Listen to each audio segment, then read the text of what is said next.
नमस्कार दोस्तों, हमेशा आपका एक बार फिर से स्वागत करता है यस कैफे में। तो दोस्तों 2 तारीख से जो एमडीओ के पेपर है और जो आज हम बात करने वाले हैं कि कितने पेज बनने पर जो आपको 16 नंबर मिलेंगे और जो है कितने पेज बनने पर जो आपको 12-13 नंबर मिलेंगे। तो दोस्तों जो है 16 नंबर तो बाई चांस किसी-किसी के आते हैं, 16 नंबर तो जो है बहुत कम जो एमडीओ देता है। तो दोस्तों आज हम बात करने वाले हैं कि इतने पेज बनने पर जो आपको इतने नंबर मिलेंगे। और दोस्तों अगर आप एएस का पेपर नए हो तो एएस कैफे को सब्सक्राइब कर ले और बेल आइकन को भी दबा दें ताकि आने वाली वीडियो की नोटिफिकेशन जल्दी आपको मिल जाए।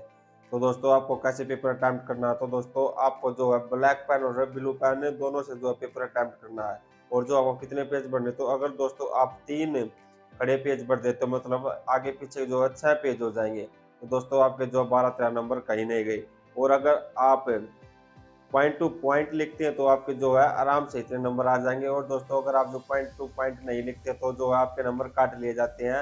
एग्जामिनर जो है बहुत कम नंबर देता है। और अगर आप पॉइंट टू पॉइंट लिख देते हो तो जो एग्जामिनर है जो है कम पेज में भी आपके ज़्यादा नंबर दे देता है, चाहे आप जो है पूरी सीट भर दे। अगर आप पॉइंट टू पॉइंट नहीं लिखेंगे तो आपके जो है नंबर नहीं आएंगे। तो अगर आप कम सीटों में भी जो है 20 सीटों में भी अगर आप पॉइंट टू पॉइंट क्वेश्चन लिख दोगे, अगर आप 2 पेजों का भी क्वेश्चन लिख दोगे तो आपके जो है 10-12 नंबर एग्जामिनर आराम से दे देता है। अगर आप पॉइंट टू पॉइंट नहीं लिखते तो जो आप चाहे सारी 36 की 36 सीट भर दो, उसमें भी जो आपके नंबर काट लिए जाएंगे।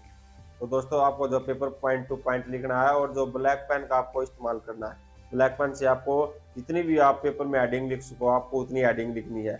जो एग्जामिनर ज़्यादा से ज़्यादा एडिंग के ही नंबर देता है। तो दोस्तों आपको जितनी भी एडिंग आपको आती है और आपने जो है याद की तो वो एडिंग जो आपको पेपर में लिखनी है। बिना एडिंग के जो आपको पेपर नहीं करना। अगर जो आप एडिंग के हिसाब से पेपर करते हो तो आपके चांस हो जाता है कि आपके जो है 13-14 नंबर है, 6 सीट आप भर देते तो आपके कहीं नहीं गए, मतलब 3 सीटें और जो आगे पीछे की 6 हो जाएंगी। तो दोस्तों आपको ऐसे ही पेपर अटेम्प्ट करना हो। और जब आप कई बार ब्लू पेन से जो हेडिंग लिख देते हो तो जो है कई बार एग्जामिनर को लगता है कि आपने जो है सीधा पेपर कर दिया, आपने हेडिंग नहीं लिखी, क्योंकि ब्लू पेन ये जो है पूरे पेपर में हो जाता है तो उसमें जो है हेडिंग दिखाई नहीं देती।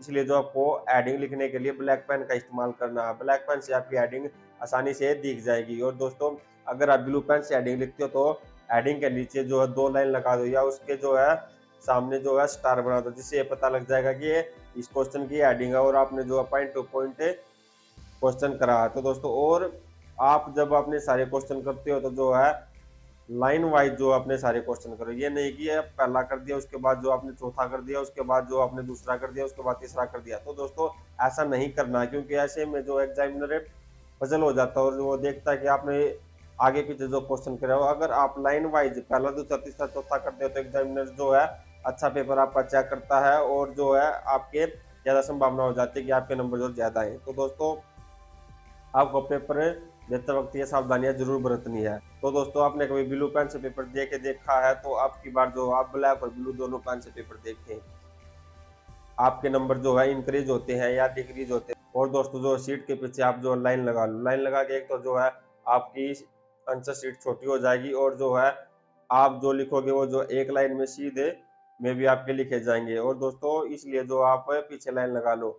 और दोस्तों आपको ब्लैक और ब्लू पेन दोनों से अब की बार पेपर करना है और उसके बाद आप कमेंट में बताइएगा कि आपके जो है नंबर इंक्रीज हुए या डिक्रीज हुए। और दोस्तों अगर आपको वीडियो अच्छी लगी हो तो लाइक शेयर सब्सक्राइब करना ना भूलिए। और एमडीयू की सभी प्रकार की खबरें पाने के लिए इस कैफे को सब्सक्राइब कर ले और बेल आइकन को भी दबा दे ताकि आने वाली वीडियो की नोटिफिकेशन जल्दी आपको मिल जाए। धन्यवाद।